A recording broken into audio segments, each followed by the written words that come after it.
vamos a estar cada vez con problemas de si entran o no entran, ¿ya?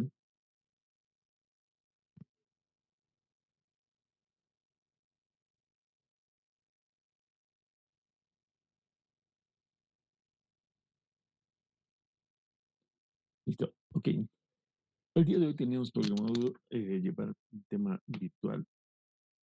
Lo que normalmente nosotros hacemos es hacer la práctica en nuestras aulas de la facultad y vamos a hablar pues acerca de lo que es hemorragia digestiva, ¿no? Como es un poco difícil en estos momentos hacer una interacción, vamos a tratar de hablar todo lo que es del caso clínico y vamos a ir viendo todo lo que es la parte de la hemorragia digestiva, ¿de acuerdo? Con relación a hemorragia digestiva, vamos a ver un caso clínico. Ya, vamos a hacer la lectura del caso clínico, vamos a definir lo que es la hemorragia digestiva, vamos a hacer también la clasificación, vamos a indicar las manifestaciones clínicas y también vamos a hablar acerca de lo que es el diagnóstico y cuáles serán las opciones de tratamiento con relación a la hemorragia digestiva. ¿De acuerdo? Entonces vamos a hacer la lectura de este caso clínico, que se trata de un paciente de sexo masculino de 40 años de edad, con un cuadro clínico de 6 años, 6 días de evolución, caracterizado por la presencia de deposiciones melénicas semipastosas en 6 oportunidades, y se automedicó con omeprazol sin mejoría clínica, asociándose mareos, astenia, adinamia y persistencia de las deposiciones negras semipastosas, ¿no? Entonces, cuando nosotros vemos este tipo de pacientes que tienen cuadros de 6 días de evolución con deposiciones melénicas, al hablar de melena y semipastosa, nos indica una pérdida hemática, ¿no? Las deposiciones de color negro generalmente traducen pérdida de sangre del tracto gastrointestinal. Y hay unos datos clínicos que también que nos indican que hay pérdida de sangre a través del tracto gastrointestinal, como son la hematemesis, los vómitos en bola de café, la melanemesis, la hematoquetia, la portorragia y demás que le vamos a ir hablando más adelante. ¿De acuerdo? Y como ustedes ven, hay que analizar este cuadro, ¿por qué? Porque es importante evaluar el cuadro clínico por el cual viene el paciente. Es un paciente con deposiciones melénicas semipastosas. Las melenas o las deposiciones melénicas pueden tener una característica líquida o puede ser también sólida o semisólida. Esto es bien importante porque nos va a indicar la presencia de un sangrado activo o detenido. Y por eso es que tenemos que tener en cuenta la característica clínica de las deposiciones cuando nosotros investigamos el cuadro clínico del paciente, ¿no?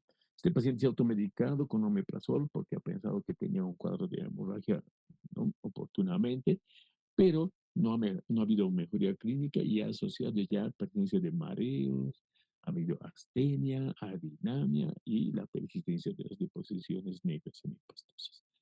¿Esto qué significa? Que vaya asociándose mareos, astenia, adinamia, quiere decir que hay un compromiso ya del estado general del paciente, ¿no? Si el paciente viene y te dice, tengo deposiciones melénicas, ¿no? Y no tiene otra molestia, probablemente sea así, una pérdida de sangre, o tal vez no es pérdida de sangre y se trata de otra cosa. Pero cuando persisten estas deposiciones negras y el paciente tiene alteraciones del estado de conciencia, hay mareos, hay pérdida de fuerzas, hay palpitaciones, entonces quiere decir que hay un compromiso hemodinámico y probablemente neurológico y que esté perdiendo probablemente sangre, ¿no es cierto? Entonces es lo que tenemos que pensar cuando se trate de un paciente que viene con estas características clínicas, ¿no? ¿Cuáles son los antecedentes patológicos de este paciente que ha tenido una úlcera péptica a los 16 años, hasta va asociado a Helicobacter pylori, o omeprazol, clarithromicina y amoxicilina? Ha tenido una anemia que trató con sulfato ferroso y una transfusión de sangre, 4 unidades, probablemente secundario, tal vez a la úlcera péptica que ya ha tenido y le ha producido una anemia, alergias conocidas, antecedentes quirúrgicos, nada, hábitos tabáquicos o tóxicos tampoco. Entre los antecedentes familiares, madre con hipertensión arterial, hermano con diabetes, hermana con artritis reumática, y un hermano con eritrocitosis. ¿Qué es lo que nos llama la atención? Es pues la presencia de una úlcera péptica y una anemia a sus 16 años, ¿no? Probablemente tenga tal vez un cuadro de recidiva del cuadro clínico. El Helicobacter es una bacteria que nos podemos volver a contagiar, que es el tratamiento de erradicación exitoso, ¿no? Dependiendo de lo que nosotros vayamos a comer y cómo lo vayamos a comer, el contacto con personas que son asintomáticas o portadores de Helicobacter, ¿no? Nos pueden contagiar, ¿no? Basta el hacinamiento, ¿no? Para condicionar pues el contagio del Helicobacter, ¿no? El contacto de la saliva con otra persona, el contacto de objetos, fomites y demás, ¿no? Que han sido utilizados por personas que han tenido Helicobacter, pueden ser fuentes de contagio, ¿no? Es decir, que nos podemos volver a contagiar el Helicobacter. Nosotros tenemos un factor de riesgo dentro de sus antecedentes, ¿no?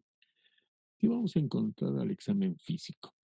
Cuando nosotros vemos a un paciente con hemorragia digestiva, nosotros tenemos que ver que dentro del examen físico podemos encontrar varios datos clínicos que nos van a orientar si el paciente tiene un cuadro de descompensación o no. Entonces, lo que tenemos que ver es, obviamente, los signos vitales. ¿Cómo está nuestro paciente? Presión arterial 124/60, está normal. Contención con temperatura de 36,7 grados centígrados. Obviamente no tiene que haber proceso infeccioso.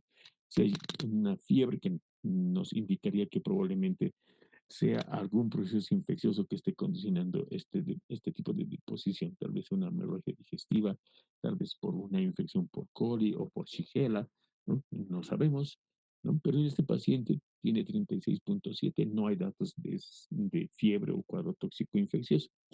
Una frecuencia cardíaca de 108 latidos por minuto, con frecuencia respiratoria de 18 latidos de ciclos por minuto, con un peso de 108 kilogramos y una talla de 1,72. O sea, este paciente es un paciente obeso, ¿no?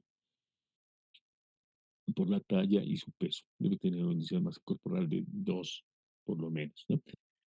Las mucosas están pálidas, deshidratadas, eso quiere decir que ha tenido una pérdida probablemente hemática y esté con una anemia secundaria a una pérdida hemática, pero está parcialmente compensado. ¿Por qué? Porque su frecuencia cardíaca está 108, no está tan taquicárdico, pero está con una taquicardia leve, ¿no? Ustedes saben que la frecuencia cardíaca normal oscila entre 60 a 100 latidos por minuto, pero no hay un compromiso dentro de lo que es la presión arterial con 124/60 milímetros de mercurio, una presión sistólica adecuada y una presión diastólica también adecuada.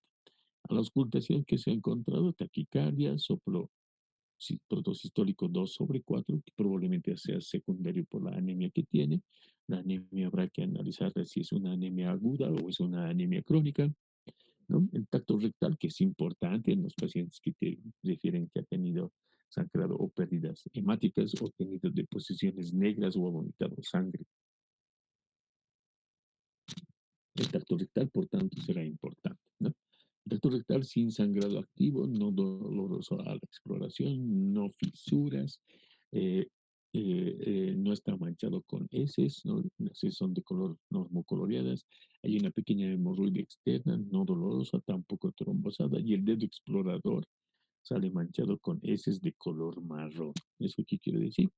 Que no hay datos de sangrado visibles, pero se hace prueba de peroxidasa, lo que ustedes llaman desde guayaco, y ha salido positivo, ¿no? Entonces, desde guayaco indica la presencia de sangre, aunque tú veas las heces de color normal, te orientan a que hay datos, datos de sangre dentro de las heces, ¿no?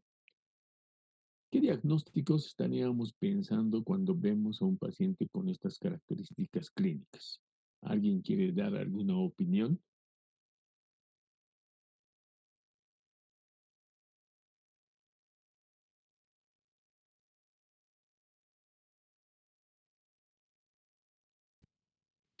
Un síndrome anémico, doctor.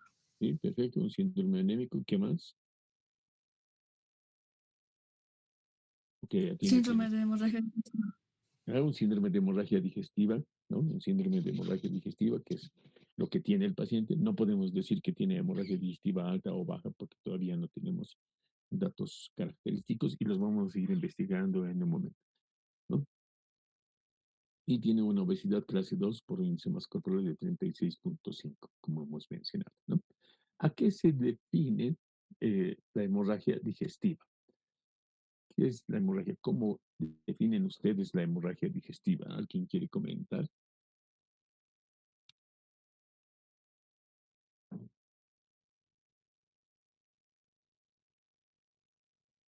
Nadie.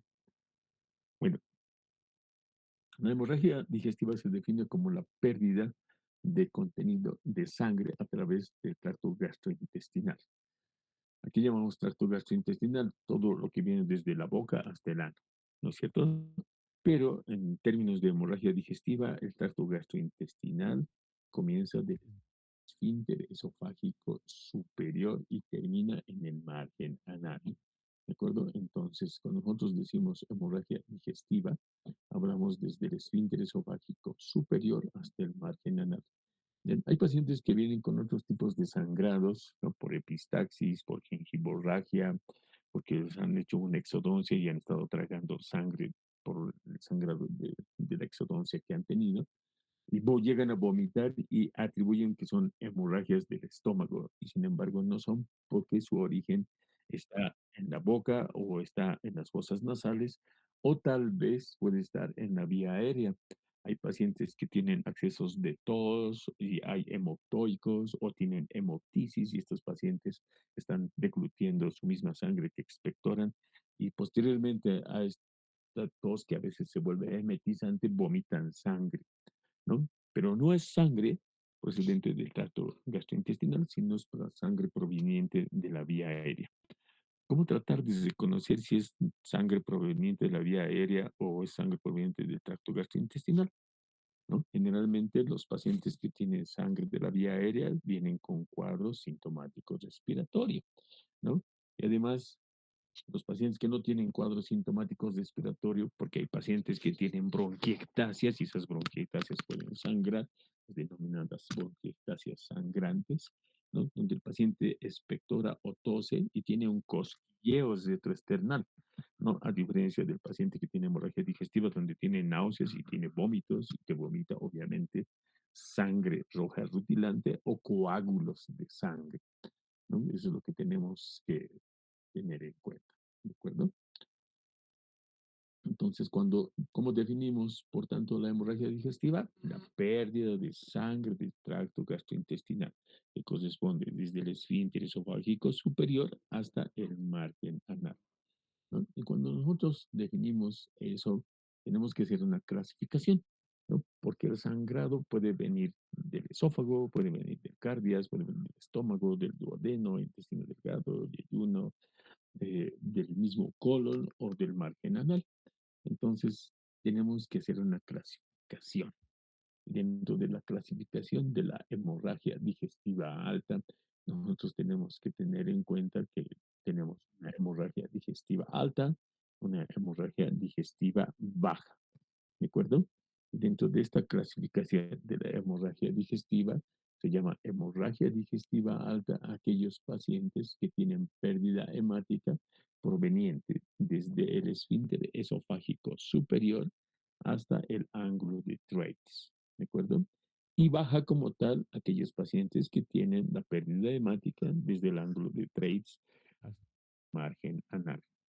Antes, la clasificación de la hemorragia digestiva se la decía como hemorragia digestiva alta, baja y una hemorragia que se llamaba hemorragia digestiva de causa desconocida o también llamada de origen oculto. Actualmente esto ha desaparecido, esta terminología ha desaparecido porque ya no hay la definición de origen oculto o de causa desconocida, sino que estos cuadros de pérdidas hemáticas de causa desconocida o de origen oculto eran atribuidos a la pérdida de sangre proveniente del tracto gastrointestinal, del intestino delgado, ¿no? Entonces, la mayor parte de estos pacientes tienen sangrado o del yeyuno o del ilion, ¿de acuerdo? Entonces, actualmente la clasificación de la hemorragia digestiva se la define como hemorragia digestiva alta, hemorragia digestiva baja, la cual se subdivide en hemorragia digestiva intermedia que va a corresponder al intestino delgado, yeyuno o ilion, ¿no? Y la hemorragia digestiva baja como tal, que va a corresponder al sangrado proveniente de la región de colon y recto. ¿De acuerdo? Hasta aquí todo comprendido, ¿no, compañeros? Sí, doctor. Ok. Entonces, ¿cómo clasificamos a la hemorragia digestiva?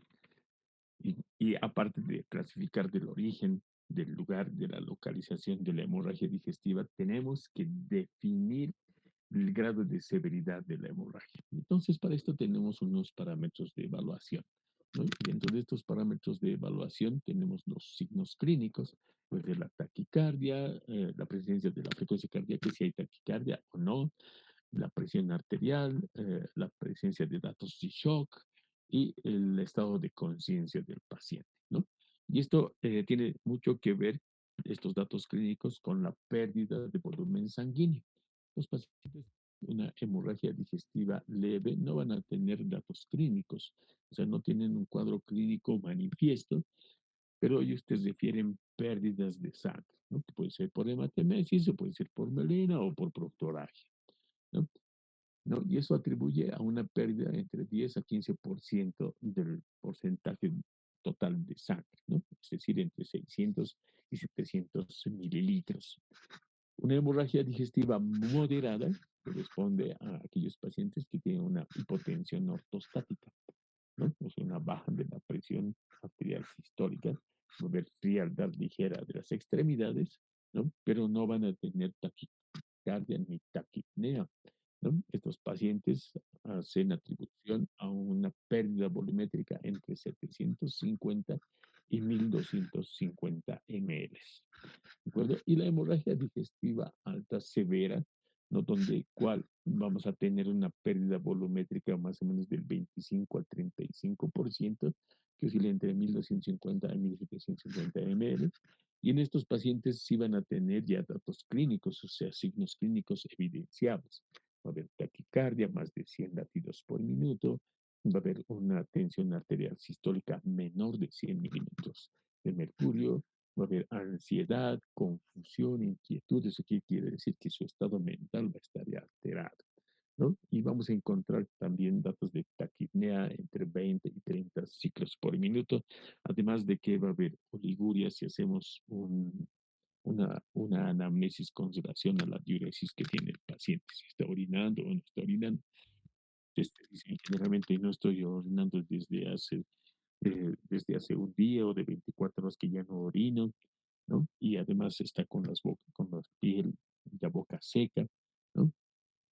Y en el cuadro de la hemorragia digestiva masiva, donde el paciente va a estar obnubilado, no te va a poder contestar adecuadamente, porque su estado mental va a estar deteriorado, va a haber una taquicardia de más de 120 latidos por minuto con una presión arterial sistólica menor de 60, ¿no? Y va a haber una taquipnea obviamente mayor de 30 ciclos por minuto y anuria, ¿no? Estos pacientes tienen una pérdida volumétrica entre 35 y 50% de pérdida volumétrica. Entonces quiere decir como que son pacientes con hemorragia digestiva muy severa, ¿no? Entonces, cuando nosotros hacemos esta evaluación, tenemos que hacer una evaluación inicial, ¿no? Determinar cuál es la magnitud de la pérdida de sangre, ¿no? A través de la evaluación de los parámetros clínicos hemodinámicos que ya hemos mencionado, la presión arterial, la frecuencia cardíaca, si hay o no presencia de hipotensión ortostática. Esto se hace mediante la prueba denominada TIL test o prueba de Osler. La prueba de TIL test tiene relación con la medición de la presión arterial en decúbito, ¿no? Y la medición de la presión arterial en ortostatismo. Es decir, que ustedes hacen la medición al paciente de costado en la camilla, después le hacen inclinar, esperan unos minutos, unos 2 a 5 minutos, y le hacen un nuevo control de presión arterial. Si la presión sistólica ha bajado más de 10 milímetros de mercurio en este cambio de cúbito a ortostático, ha variado más de 10 milímetros de mercurio, se considera como prueba ortostática positiva. Eso traduce pérdida hemática activa, o sea, pérdida de volemia, ¿de acuerdo? Entonces, siempre hagan una medición en estos pacientes de la prueba de FIEL test. Hay que evaluar la diuresis, el estado mental, la coloración de la piel, si está pálida, si está cianótica, ¿no? Porque tal vez el paciente es un eritrocitóxico y te está haciendo una trombosis mesentérica y su hemorragia es por trombosis mesentérica, ¿no? O tal vez y el paciente está perdiendo gran cantidad de sangre y está haciéndote un shock hipovolémico. Van a disculpar, se me seca la boca. El hematócrito que ustedes hacen cuando se hace un examen de laboratorio normal no refleja la magnitud de la pérdida de la volemia. ¿Por qué? Porque el paciente que tiene sangrado pierde la misma cantidad de sangre tanto en elementos formes como en plasma. ¿Eso qué quiere decir? Pierde glóbulos rojos, pierde plaquetas, pierde neutrófilos, eosinófilos segmentados, eritrocitos, reticulocitos, etcétera, etcétera. Los va a perder, ¿no? ¿Eso qué quiere decir? Que va a perder una misma cantidad de sangre en elementos formes como plasma. Si vos quitas, vamos a poner un ejemplo, si tú tienes una botella de Coca-Cola y echas la mitad, tu Coca-Cola va a seguir siendo dulce y va a tener eh, su gas que tiene normalmente, ¿no es cierto? Pero si tú echas tu Coca-Cola y le pones agua, lo diluyes, vas a tener una Coca-Cola que tiene menos gas y menos azúcares, menos dulces. Eso quiere decir que se diluyó, ¿no es cierto? Entonces, en los pacientes que tienen hemorragia digestiva, cuando haces un control de la sangre inmediatamente durante la pérdida, no tienes el valor exacto de la volemia real, porque es un paciente que está hemoconcentrado. Entonces, como está hemoconcentrado y vos has visto que está hipotenso, está choqueado, está taquicárdico, está taquipneico, y comienzas a ponerle la vía venosa central o una vía periférica y le vas reanimando con líquidos, ¿no? Hasta que estabilices hemodinámicamente al paciente y recupere su volemia, va a pasar entre 24 a 48 horas. ¿No? Es el momento en que el cual su sangre se va a hemodiluir y vas a tener recién el hematocrito real del paciente. Por eso es que ustedes tienen que tener mucho cuidado con la evaluación de los pacientes al principio, al evaluar el hematocrito y hemoglobina, porque puede estar normal, ¿no? Y el paciente estar con una anemia muy severa, ¿no? Y a veces nosotros pecamos en eso, ¿por qué? Porque decimos, está su hematocrito normal, y cuando les repones al día siguiente ves una anemia muy severa y estás pidiendo recién paquetes de sangre o estás pidiendo sesión su grupo sanguíneo para hacer la transfusión. Entonces, cuando ustedes vean a un paciente con hemorragia digestiva, lo que tienen que hacer es pues, hacer un gabinete de laboratorios para hacer un adecuado manejo que les vamos a mencionar más adelante, ¿no? Los pacientes que tienen hematemesis generalmente son los que han tenido un sangrado más que aquellos que tienen solamente melena. ¿Por qué? Porque la hematemesis es una hemorragia activa y la melena sola sin hematemesis puede ser una deposición con pérdidas de sangre, tal vez remanente, o que ha tenido un periodo de sangre y que no ha tenido un periodo, un sangrado masivo o que haya sido destacable, ¿no ve? Los pacientes que tienen hematemesis son pacientes que tienen sangrado activo. Los pacientes que tienen melanemesis, o sea, que vomitan coágulos, también tienen un sangrado activo. ¿De acuerdo?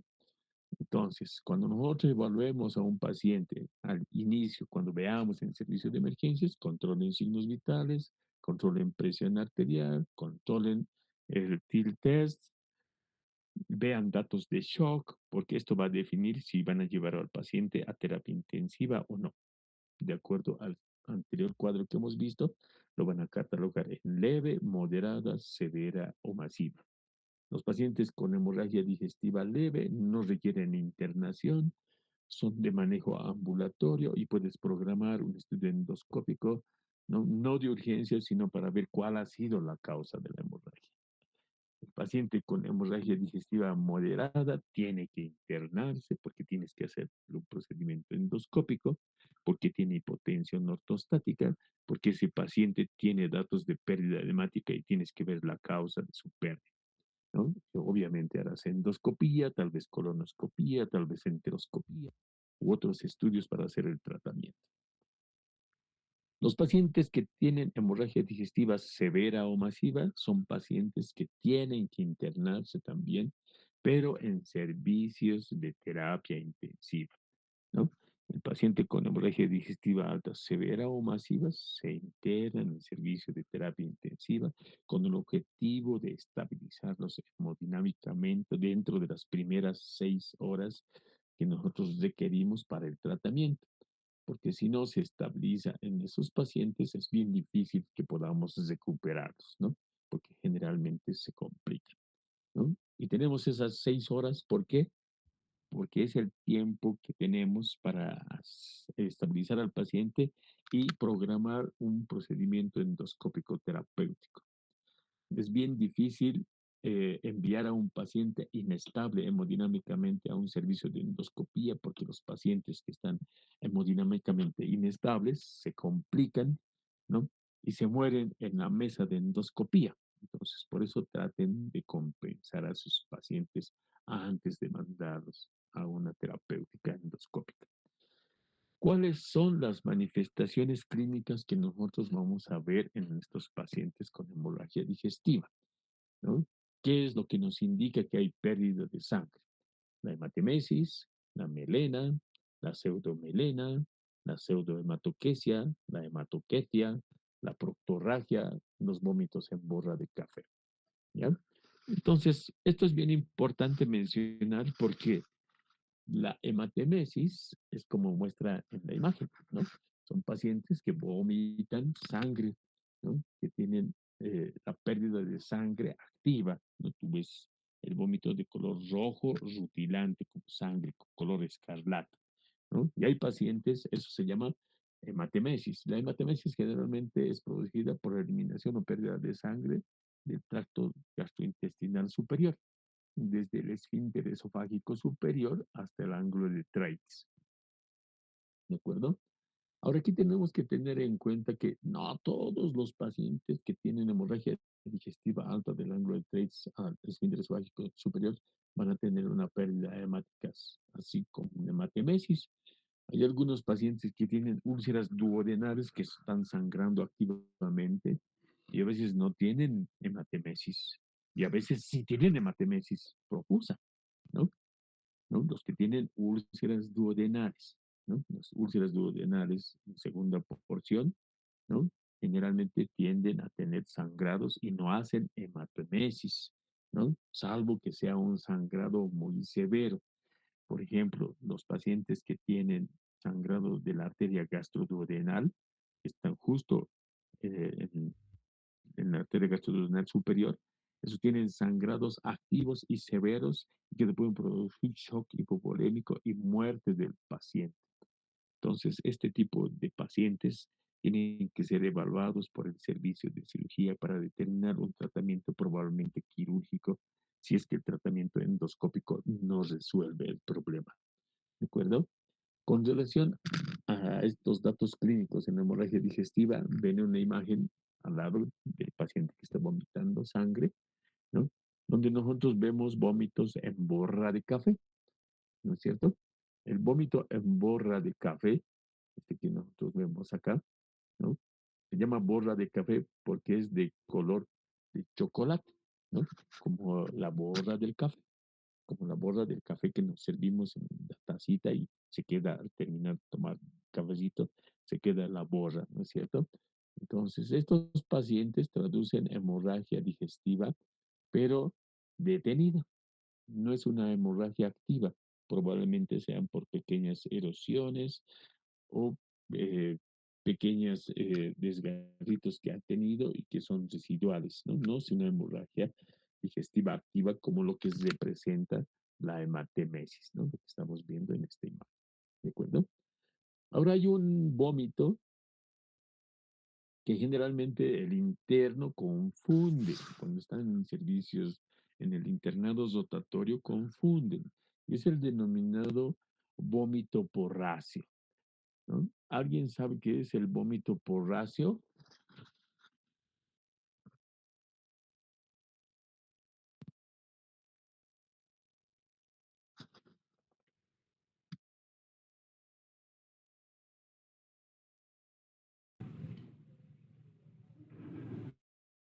¿Nadie?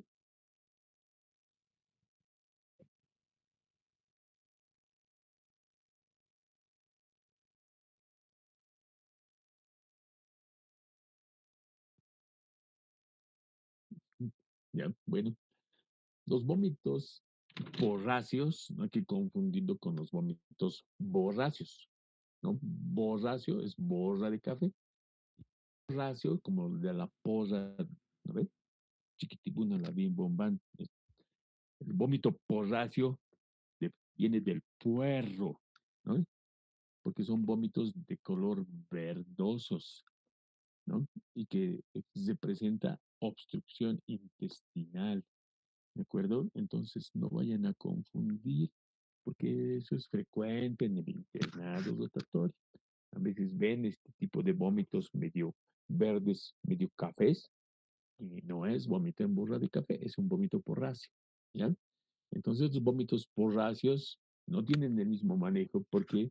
Porque se presenta oclusión intestinal alta, a diferencia del vómito en borra de café o borráceo, que traduce hemorragia digestiva alta parcialmente detenida. Hay mínimo sangrado, pero hay que investigar cuál es la causa del sangrado. Hay pacientes que tienen úlceras gástricas, gastritis erosivas o tumores en el estómago que pueden producir este tipo de vómitos en borra de café. Entonces, no se olviden, en todo paciente que tenga vómito borráceo o vómito en melanemesis o hematemesis, hacer un estudio endoscópico, ¿no?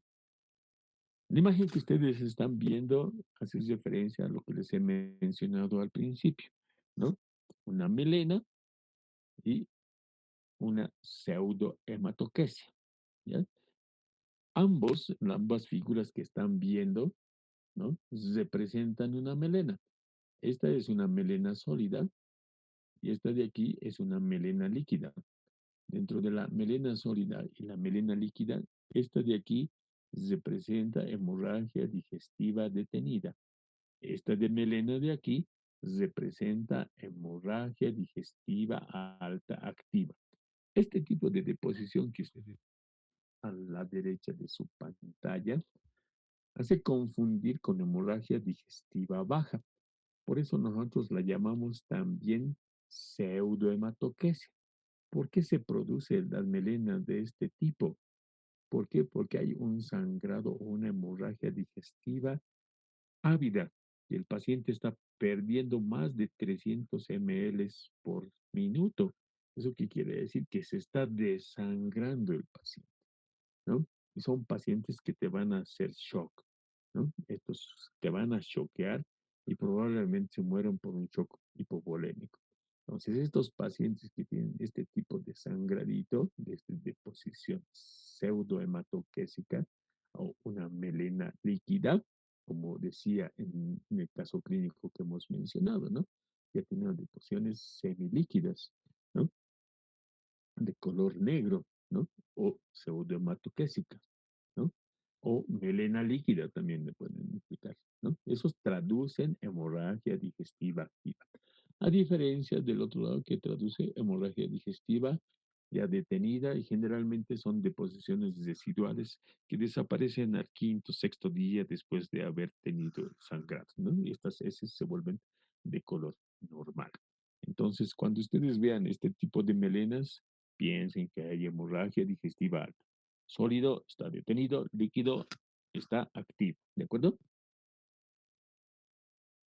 Cuando nosotros vemos este tipo de deposiciones, ven nuevamente a este nivel, deposiciones negras líquidas. ¿Esto será melena o será hematoquesia? Este, por ejemplo, que ustedes ven en el piso, es una hematoquesia, ¿no? Donde el paciente ha perdido igual negro con alrededor rojo, ¿ven? ¿No ven? Esta es una hematoquesia. Este paciente no tuvo hematemesis, no tuvo dolor epigástrico urgente, nada, solo dolor abdominal y deposiciones con coágulos y sangre, ¿no? Entonces, son los que tienen la denominada verdadera hematoquesia. La hematoquesia son los denominados deposiciones de color rojo vinosos, ¿de acuerdo? Entonces, estos son las denominadas hematoquesias, ¿no? Ahora, hay otros tipos de hematoquesias donde viene mezclado entre las heces en pequeñas cantidades, ¿no? Que pueden ser producidos por pequeñas úlceras, por pequeños pólipos, por divertículos, por infecciones bacterianas que van entremezclados entre las heces, ¿no? ¿De acuerdo? Si el sangrado decora las heces y está alrededor de la S, significa que el sangrado no es del intestino ni del recto, sino que es del margen anal y que se atribuyen generalmente a hemorroides o fisuras anales. ¿De acuerdo?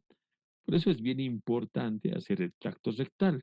A veces el sangradito son por pólipos que están en la ampolla rectal y esos también pueden producir sangraditos alrededor de las heces formadas, ¿no?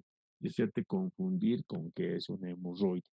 ¿No? Cuando tú haces el tacto rectal, puedes diferenciar y ver si hay una fisura, si hay un hemorroide o si hay alguna masa palpable en la ampolla rectal, ¿no? Por eso cuando nosotros evaluamos al paciente, siempre es importante hacer un tacto rectal.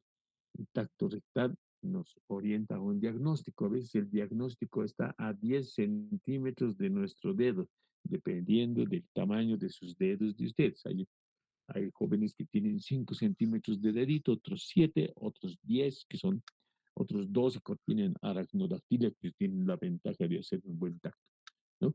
Entonces, pero no se olviden de hacer un estudio de tacto rectal en todos los pacientes que tienen hemorragia, ¿de acuerdo? Ok, ¿cuáles son las causas etiológicas de la hemorragia digestiva? Tenemos un montón de causas etiológicas de la hemorragia digestiva, ¿no? Y dentro de estas, las más frecuentes son pues la enfermedad ulcerosa péptica, ¿no? Las úlceras duodenales, las úlceras gástricas, ¿no? Después de eso vienen las erosiones gastroduodenales, después viene la lesión de Mallory-Weiss, después las angiodisplasias y causas raras. Recientemente se ha visto que en la población adulta mayor, ¿no? En los adultos a partir de los 50 o 60 años, se ha visto una mayor frecuencia de úlceras asociadas a toma de AINES, de medicamentos, ¿no? Y las erosiones gastrodenales que son producidas justamente por los AINES está comenzando a tomar el primer puesto en este grupo etario, ¿no? Eso que quiere decir que se ha estado tratando de desplazar los primeros niveles por úlceras, por erosiones gastroduodenales y están volviéndose la enfermedad ulcerosa péptica como segundo puesto. Allí están debatiendo entre úlceras y erupciones gastroduodenales, ¿no? Dentro de la etiología de la hemorragia digestiva alta, tenemos, como ven aquí en este apartado de causas de hemorragia digestiva, tenemos también las malformaciones arteriovenosas y las tumoraciones. Y dentro de la hemorragia digestiva no tenemos que dejar de pensar también en las varices esofágicas. Entre estos dos grupos de hemorragia, la hemorragia digestiva alta producidas por el mismo estómago y el esófago, tiene un 80% de probabilidad, ¿no? Y solo un 20% de las causas de las hemorragias digestivas corresponden a un sangrado varicial. Esto tendrá que ver mucho con los datos y hallazgos clínicos que nosotros encontremos y la anamnesis que tengamos que hacer en el paciente. Los pacientes que tienen hemorragia digestiva alta de origen no varicial no te van a referir ingesta de consumo de bebidas alcohólicas, ¿no? Son pacientes que no han tenido enfermedades de hepatitis o enfermedades antecedentes de hepatopatías crónicas o que hayan tenido tumores o los familiares que hayan tenido alguna enfermedad hepática, ¿no? Y es lo que tienen que averiguar ustedes. ¿no? O pacientes que hayan tenido hígado graso, nuestro paciente, por ejemplo, que es un paciente obeso, ¿no? Con un índice de masa corporal de 36, hay que pensar que no tenga un hígado graso y que tal vez el hígado graso haya hecho tal vez varices, habrá que sospechar, ¿no? Cuando nosotros hablamos de pacientes con hemorragia, todos los diagnósticos habidos y por haber tienen que volar por tu cerebro para llegar a un diagnóstico adecuado, ¿no? O sea, pensar de mala manera, ser mal pensados, así me han dicho a mí. Tienes que ser mal pensado para llegar al diagnóstico, ¿de acuerdo? Entonces, ¿cómo hacemos el diagnóstico de nuestros pacientes? ¿Qué tenemos que hacer? Para eso tenemos que pedir un examen de biometría hemática. Dentro de la biometría hemática, nosotros tenemos que pedir un examen de hemograma, glicemia, creatinina, tenemos que pedir NUS, electrolitos. En caso de que haya dolor importante, tenemos que pedirle lipasa, transaminasas, si estamos pensando que probablemente el sangrado sea secundario a una hepatopatía crónica que esté condicionado tal vez varices esofágicas, si estamos pensando que sean varices, entonces tendremos que pedirle un perfil hepático. Aparte habrá que hacer pruebas de coagulación para descartar discrasias sanguíneas, problemas de leucemias, problemas de coagulación, pacientes que están recibiendo tratamiento con anticoagulantes, hay que hacer controles. Hay que pedir un grupo sanguíneo y factor durante esto, durante la evaluación. ¿Por qué? Porque vamos a hacer probablemente transfusión de sangre. Y si el paciente que está sangrando tiene un grupo sanguíneo raro, un RH negativo, AB, ¿no? O B, ya son grupos sanguíneos raros. Un O negativo también es ya súper raro. Entonces, estos pacientes hay que considerar incluso el tratamiento quirúrgico anticipadamente, ¿no? La dosificación de albúmina, bilirrubina, la GGT es importante para la evaluación de la presencia de hepatopatías crónicas, ¿no? Pedir una placa de tórax para ver que no se trate de una ruptura de esófago, como es el examen de la enfermedad de Borhap, donde el paciente estaba vomitando y ha hecho mucho esfuerzo y se produce una ruptura esofágica, o tal vez se ha producido un desgarro de tipo Mallory-Weiss, ¿no? O tal vez es una úlcera péptica perforada, pídanle una placa simple de abdomen donde vamos a ver probablemente un neumoperitoneo, lo que nos va a ayudar en el diagnóstico. Entonces, no se olviden de eso, ¿no? Después de evaluar todo esto, pues, y tener un paciente probablemente todo dentro de parámetros normal y solo con un hematocrito y hemoglobina bajos, le pediremos pues un estudio endoscópico. Y dentro del estudio endoscópico nosotros podemos tener un sinfín de hallazgos, ¿no? Desde gastropatías eritematosas, enantematosas o el estómago en sandía, como ven en la primera diapositiva de acá, ¿no? Podemos encontrar un desgarro rimalo device, donde este es el desgarro, este es el esfínter esofágico inferior. Aquí está la línea, el esfínter, sí, el esfínter esofágico inferior, esta es la línea Z, ¿no? Como ustedes ven, y aquí está el desgarro con un coágulo que está cubriendo todo el desgarro. Se logra ver, ¿no es cierto? Las angiectasias vasculares que requieren tratamiento con electrocoagulación, o a veces utilización de hemoclips, ¿no?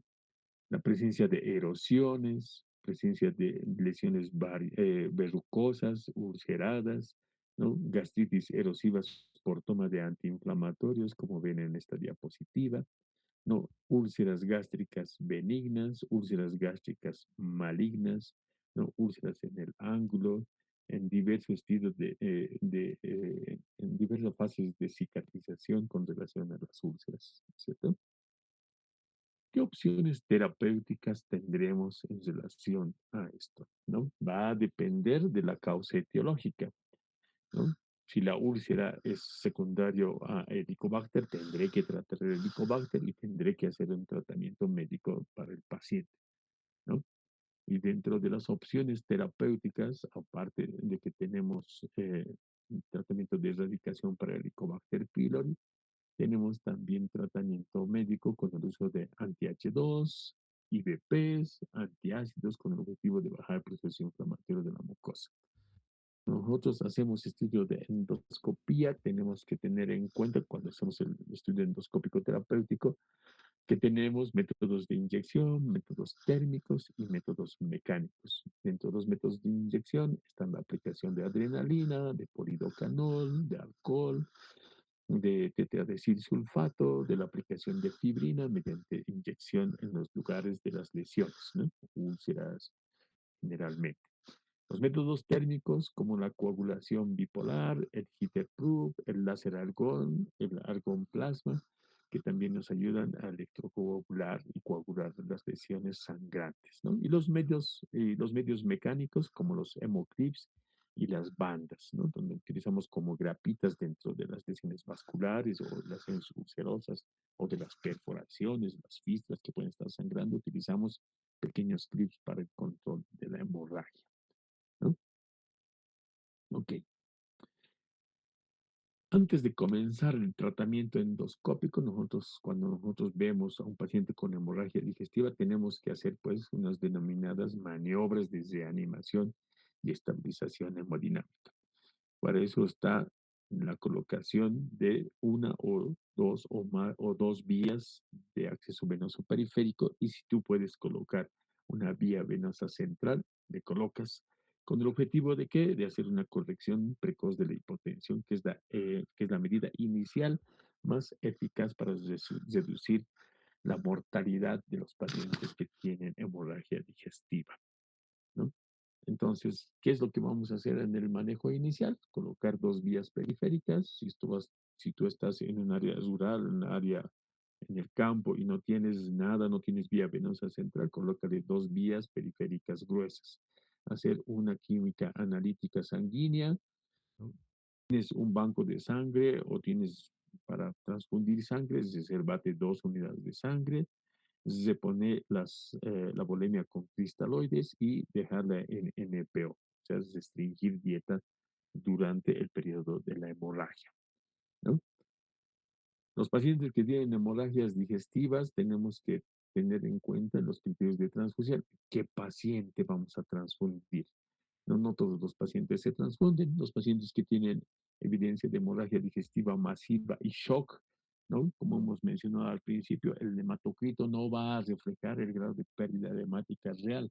Su hematocrito de hemoglobina a veces está normal y es por la hemoconcentración.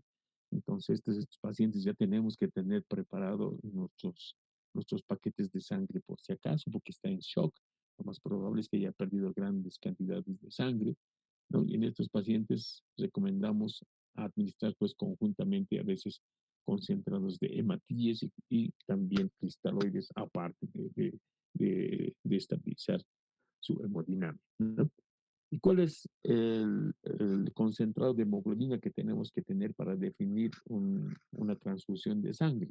En pacientes que no tienen comorbilidades, menos de 7 gramos por decilitro, ya se debe transfundir. Los pacientes que tienen comorbilidades como hepatopatías, cardiopatías, que estén recibiendo anticoagulantes por un motivo cardiológico u otro hematológico, entonces se tendrá que considerar una hemoglobina de 9 gramos decilitro, ¿no? Entonces, en esos pacientes ya tendrás que transfundir, porque durante el procedimiento endoscópico terapéutico probablemente pierdan más sangre y se mueran por la pérdida hemática durante el procedimiento, ¿no? Entonces, tengamos cuidado en estos pacientes. ¿Cómo vamos a hacer la corrección de los trastornos de coagulación? Los trastornos de coagulación, si están utilizando anticoagulantes, pues tendremos que utilizar los antídotos, ¿no? En el caso de los dicumarínicos, administrar plasma fresco congelado, ¿no? En el caso de INR elevado por utilización de farinas de bajo peso molecular, ¿no? Tratar de convertir los dicumarínicos a uso de farinas de bajo peso molecular, transfundir plasma y administrar vitamina K. Tal vez tengas que operar a tu paciente, entonces puedes suspender fácilmente las heparinas de bajo peso molecular y operarlos, ¿no? Ahora, si el paciente tiene necesario que tomar anticoagulantes porque hay pacientes que tienen cardiopatías, ¿no? Donde hay arritmias y fibrilación auricular y el riesgo de formación de trombos.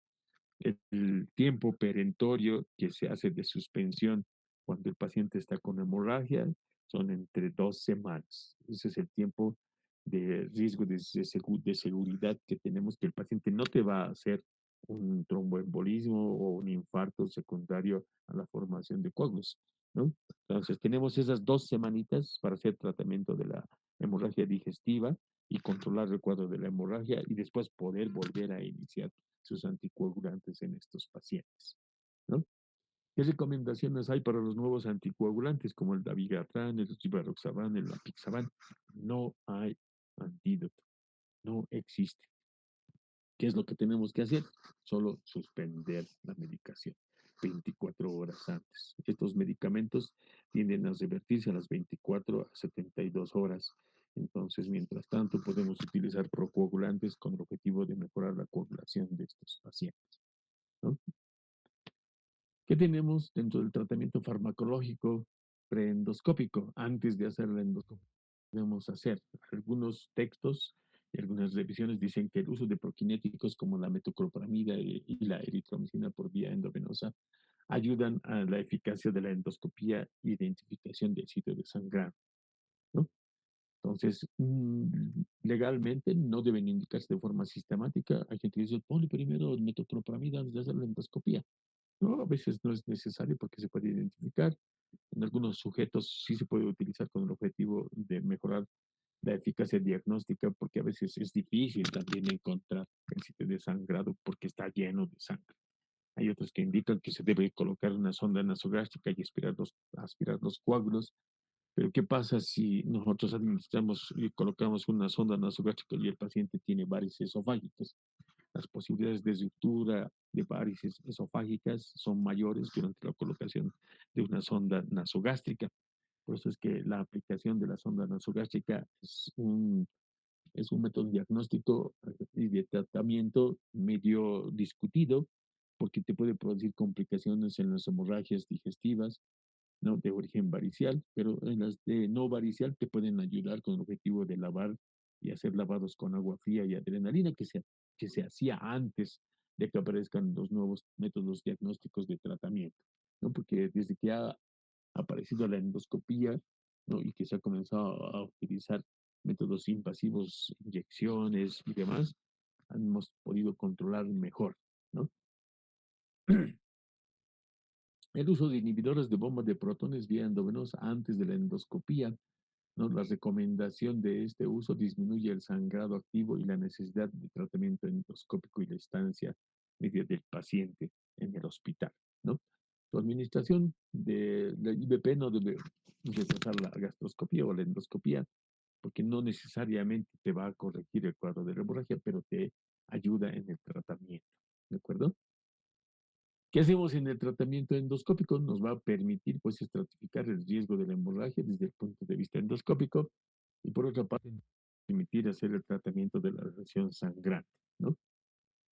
Y dentro de esta estrategia diagnóstica de la endoscopia tenemos, pues, una clasificación que se llama clasificación de Forrest. La clasificación de Forrest nos indica el riesgo de recidiva hemorrágica, porque va a catalogar a nuestro paciente dependiendo de las características clínicas de la lesión sangrante, ¿no? Hemorragia digestiva activa, hemorragia digestiva reciente y en ausencia de sangrado digestivo, ¿ya? Entonces, es así que los pacientes que tienen una hemorragia digestiva en la 1A, 1B, incluso en la 2A, ¿no? Son pacientes que tienen altos riesgos de desangrado.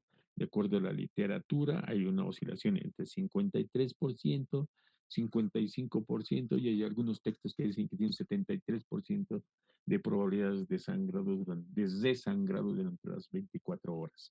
El 1A, el 1B y el 2A, ¿no? Entre el 2A y el 2B, la literatura dice entre un 40 a 53%, hasta 55% que vienen otra vez con sangrado a las 24 horas.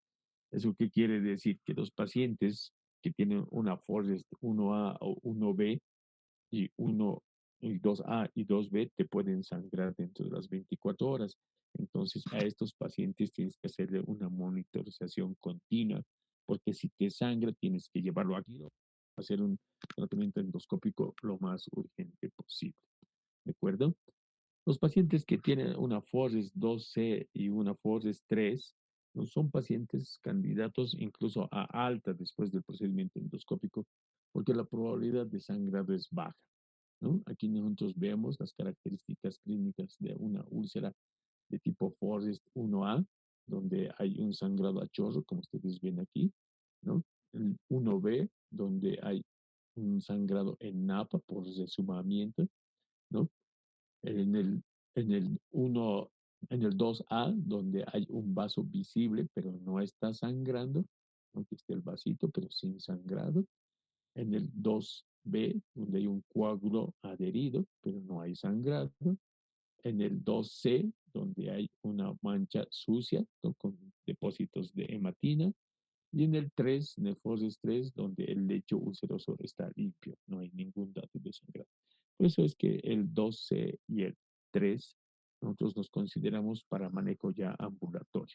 Ya le puedes iniciar incluso la dieta inmediatamente después de que has hecho el tratamiento endoscópico, ¿no? ¿Qué hacemos con la estratificación pronóstica, ¿no?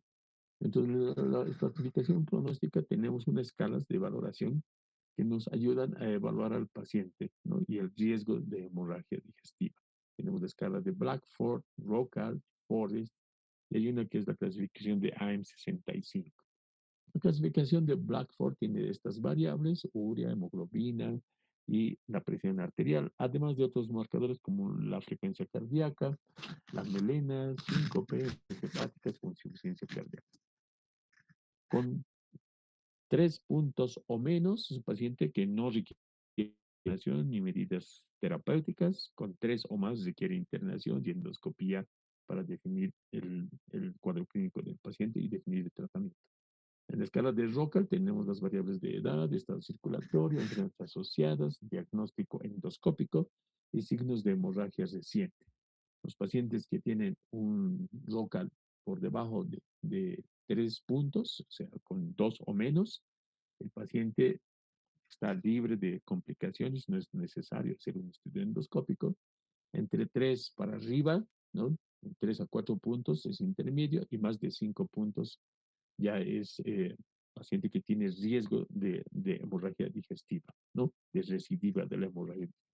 Los pacientes que tienen una puntuación de 3 o más tienen que estar internados bajo vigilancia porque tienen la probabilidad de resangrar, ¿no? ¿Qué tenemos con relación al tratamiento farmacológico después de la endoscopia? ¿No? Tenemos varios medicamentos, como los he mencionado, los denominados IVPs, ¿no? El omeprazol, pantoprazol, rabeprazol. Los pacientes que tienen estigmas de alto riesgo de sangrado, como el 1A, 2A y 2B de Forest, tras terapia endoscópica, deben recibir, si no han recibido IVPs, un IVP o omeprazol a doble dosis, o sea, es decir, 80 miligramos en bolo, seguido de infusión continua por bomba de infusión durante 72 horas, ¿no? Con el objetivo de mejorar la cicatrización y disminuir el riesgo de sangre, ¿no? Los pacientes que han tenido hemorragia digestiva o tienen hemorragia digestiva que ya no hay datos de sangrado, podemos iniciar la dieta a las 24 horas después de haber cedido los datos de hemorragia digestiva. Pasadas de las 72 horas, si no hay datos de sangrado, le podemos externar al paciente. Los pacientes que tienen estigmas endoscópicos de bajo riesgo, como hemos mencionado, fases 2, 6 y 3, ya los podemos dar de alta inmediatamente, incluso después del procedimiento endoscópico. Generalmente los tratamientos de endoscopía deben ser combinados, ¿no? Tenemos que utilizar un método térmico más un método de mecánico o un método de inyección más un método térmico o un método mecánico más un método de inyección, ¿no? No hace falta una endoscopía una endoscopía de control, salvo en aquellos pacientes que haya duda en la eficacia del tratamiento endoscópico porque hay la posibilidad de sangrar, ¿no? O en aquellos pacientes que tienen alto riesgo de recidiva, como hemos mencionado en la escala de Rockall o en la escala de Blackford, ¿no? ¿Qué plazos tenemos para hacer el procedimiento endoscópico? ¿No? Generalmente tenemos un plazo entre 4 a 6 horas, ¿no? Porque el paciente se te va a estar inestabilizado y también se te puede morir si no estabilizas al paciente. Por eso estos pacientes con hemorragia digestiva severa tratan de estabilizarlo entre 4 a 6 horas para hacer la endoscopía lo más antes posible. La endoscopía tiene que ser dentro de las primeras 24 a 48 horas.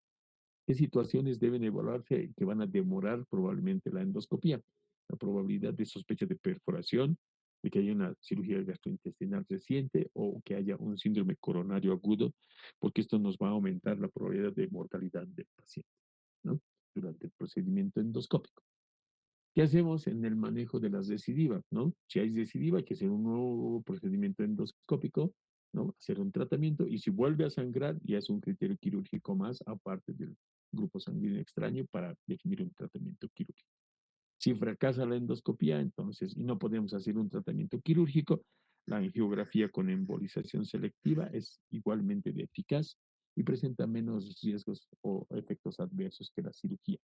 El problema es que en nuestro medio no hay muchos médicos intervencionistas en la parte de imagenología que hagan este tipo de tratamiento. Entonces, si hay algunos de ustedes que quieren hacer, bienvenidos, ¿no?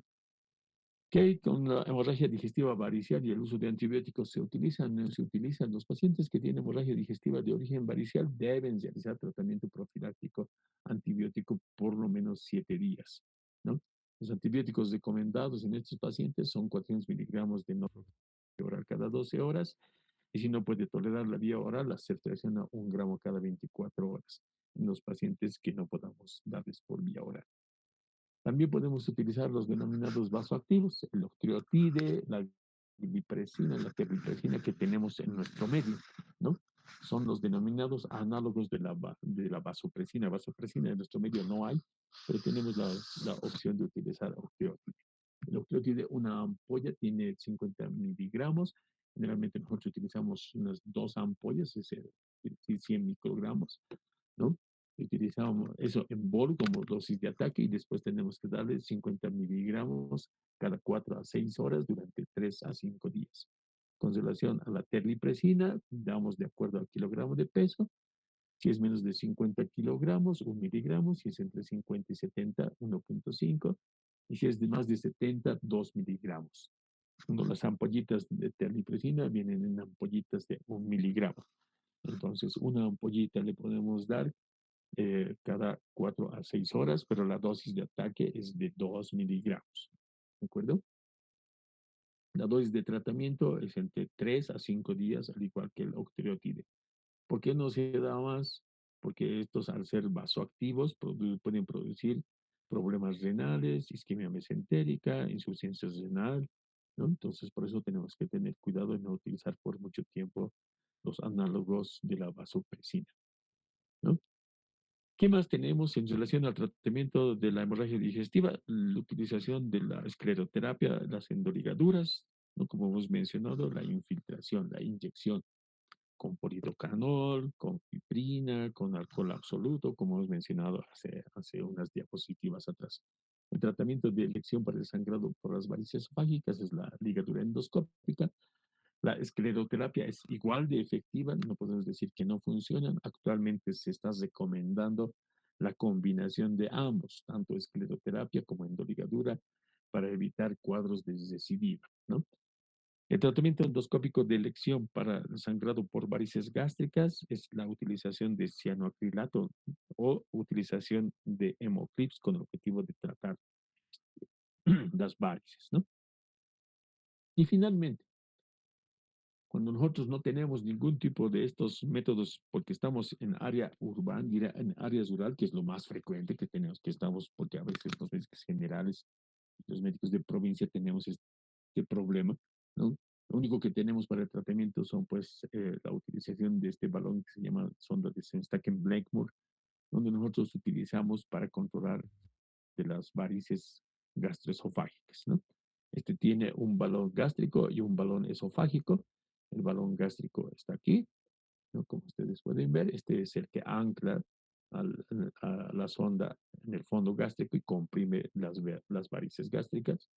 Y este balón de aquí es el balón esofágico que va a comprimir todas las varices del esófago. El problema de esta utilización de esta sonda es que durante su introducción se producen nuevas rupturas de varices, ¿no? Y durante su extracción se puede producir nuevamente la reactivación de la hemorragia digestiva.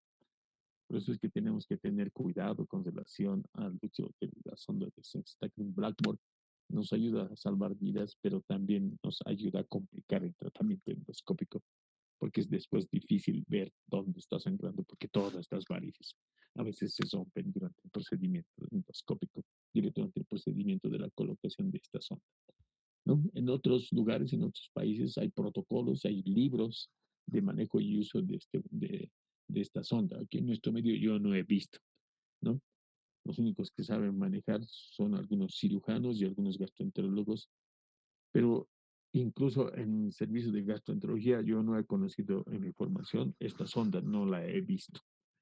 ¿Por qué? Porque el tratamiento es puro tratamiento endoscópico de endoligaduras y escleroterapia, ¿no? Y utilización de cianocrilato. ¿Ok? El diagnóstico de nuestro paciente, pues, era una hemorragia digestiva alta, moderada, detenida, compensada, secundaria úlcera gástrica por AINES, con una anemia severa secundaria, ¿no? Pues cuando nosotros veamos a un paciente, tenemos que tener en cuenta que tenemos que definir el sitio de localización en el diagnóstico, ¿no? Hemorragia digestiva, o es alta o es baja. En este caso, alta. El grado de severidad, si es de leve, moderada o severa. Entonces, hemorragia digestiva, en este caso, moderada, porque tenía una taquicardia de 108, ¿no es cierto? Estaba yendo ya a incluso severa o masiva, ¿no? Detenida compensada porque no hemos visto datos de sangrado activo, las heces estaban mal, y en la endoscopía se ven estas ulceritas por toma de AINES, como lo estaba haciendo, y una anemia secundaria. Entonces, no se olviden de hacerse un diagnóstico de esta manera cuando lleguen al hospital. Y Dios mediante nos estaríamos viendo en salas del hospital otra vez para hacer nuestras actividades. Ha sido un placer, compañeros, que les vaya muy bien. Muchas gracias.